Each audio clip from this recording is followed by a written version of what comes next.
I am a graphic designer. My question is, Allah has no gender, neither male nor female. Allah is the ultimate power, Almighty. Then why do we call Allah He? That's a very important question.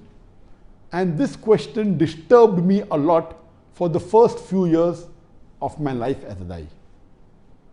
When I started Dawah after meeting Sheikh Ahmad Didat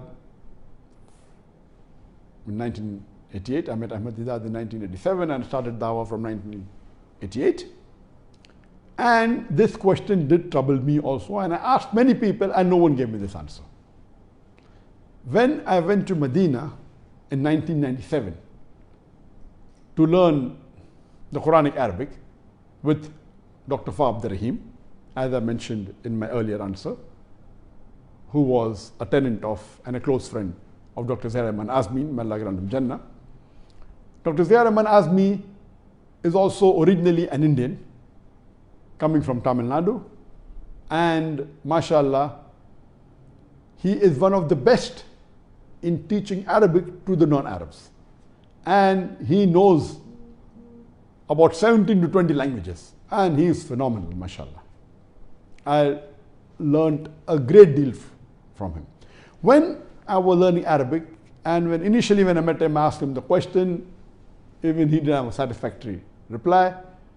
But after I finished about 2 or 3 weeks of my studying with him, when he was teaching me Arabic, and in the Arabic, while learning Arabic, I learned from him that there are certain rules and regulations when you say that this particular object is feminine.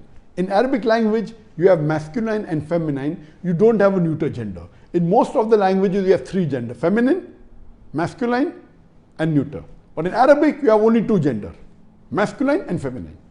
And there are some rules and regulations for any object to be feminine. One of the rules is that if it's in pairs of body, like hands, in Arabic it is yadun, it is feminine. Ainun, 2 eyes, it is feminine.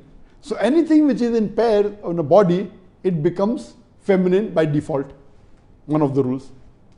Allah subhanahu wa ta'ala is one. Qul huwallahu ahad. So but naturally cannot be feminine. The second rule, that if it ends in ta marbuta, if the word ends in ta, like mirwahatun, fan, it becomes feminine. Sa'atun, the watch, ending in ta marbuta, it becomes feminine. Allah subhanahu wa ta'ala doesn't end in ta marbuta, so by default it is not feminine. If it ends in alif, akhada alif, it becomes feminine. Allah doesn't end in alif. If it is feminine by nature, like ummun, ukhtun, feminine by nature, mother, sister, it becomes feminine. Allah is not feminine by nature. So according to me, since it is not falling in any of the rules of feminine, Allah subhanahu wa ta'ala, as you rightly said, is neither male, neither female. Allah subhanahu wa ta'ala is unique. He has got no gender. But because Arabic language has got 2 gender, masculine and feminine, and by default, Allah doesn't come into any of the rules of the feminine, by default, it becomes masculine. And when I gave this reasoning to Dr. Fa Abdurrahim, he started smiling and he said, this can be used in your answer. So alhamdulillah, after that, whenever anyone asks me this question, I give the reply. So by default, it doesn't follow the rules of Arabic grammar for a feminine. By default, Allah subhanahu wa ta'ala, we use the word huwa for him. Qul huwallahu ahad. Say he is Allah one only.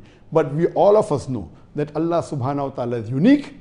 He is neither male, neither feminine, he is neither masculine.